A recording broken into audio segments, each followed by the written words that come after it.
Hello everyone, welcome back to my channel. তো দার ব্লগের তরফ থেকে তোমাদের অনেক অনেক ভালোবাসা আর অনেক স্বাগত জানিয়ে আজকে ব্লগটা আমি শুরু করছি। তো বন্ধুরা, ব্লগটা তোমরা কন্টিনিউ করো। টাটা।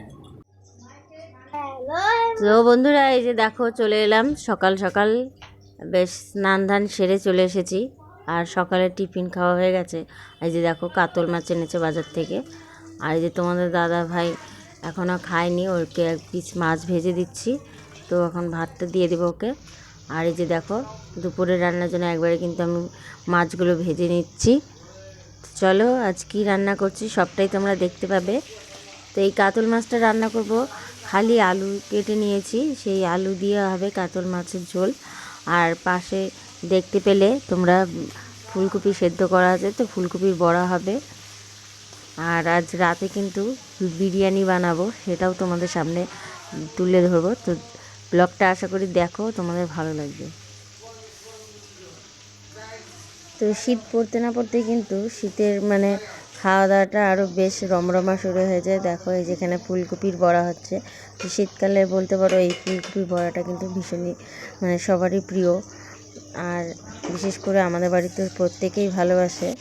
আর দেখো আজ কিন্তু রাতেও কিন্তু আবার বিরিয়ানি হবে, বেশ খাওয়া দাওয়ার ধুম শুরু হয়ে গেছে। তো বন্ধুরা, এই যে দেখো মাছের ঝোল কমপ্লিট হয়ে গেল। তো আর কিছুক্ষণ পরেই মাছের ঝোলগুলো বেড়ে নেব। তো এই যে দেখো আমার বাড়াও কমপ্লিট হয়ে গেছে, যে যার মতন টাইমে খেয়ে নেবে।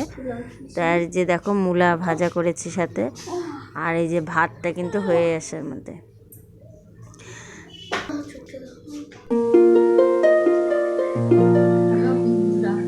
আজকে আমরা বিরিয়ানি বানাচ্ছি। তো বন্ধুরা চলে এলাম আবারও সেই অনেকক্ষণ পর সন্ধ্যাবেলা। তো এখন বানাবো এখন বিরিয়ানি, তো দেখতেই পাবে তোমরা। তো বন্ধুরা এই যে দেখো আলুগুলো ভেজে রেখেছি আগে থেকেই। আর ওই যে দেখো এখানে কিন্তু বেরেস্তা ভেজে অনেকক্ষণ আগেই করেছি। আর এখানে দেখো মাংসটা বসিয়ে দিয়েছি। তো চালটা এখনও ছাড়িনি, চালটা ছাড়বো, তো জলটা গরম হবে তারপরে ছাড়বো। তো বন্ধুরা, এই বিরিয়ানিটা বাড়ির ছোটরা থেকে প্রায় বড়দের নিয়ে বলছি যে প্রায় প্রত্যেকেই ভালোবাসে বিরিয়ানিটা।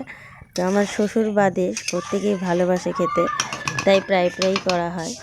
তো এই যে দেখো এখন কিন্তু জলটা গরম হয়ে এসছে, আর এখনই আমি জলের মধ্যে এই যে চালটা ছেড়ে দিচ্ছি। তো দেখতেই পেলে চালটা অনেকক্ষণ আগে ভিজিয়ে রেখেছিলাম। আর এই চালের মধ্যে 2 চামচ সাদা তেল, আর কিন্তু আমি যে জায়ফল, জয়িত্রী, সমস্ত এলাচ এগুলো পুটুলি করে বেঁধে দিয়ে দিব, যাতে সেন্ট হবে আরও সুন্দর।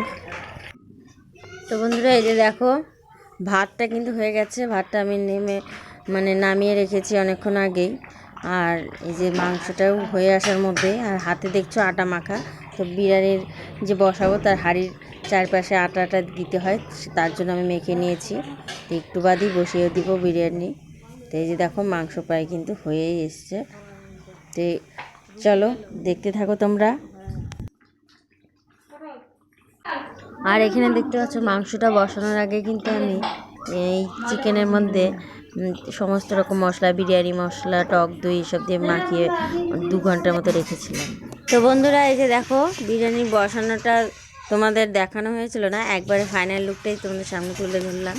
তো এই যে দেখো বিরিয়ানি কিন্তু হয়ে এসছে, আর বেশ রাতও হয়ে গেছে, সবাই খাওয়ার জন্য তারাও দিচ্ছে। তো এই যে দেখো নামিয়ে নিব।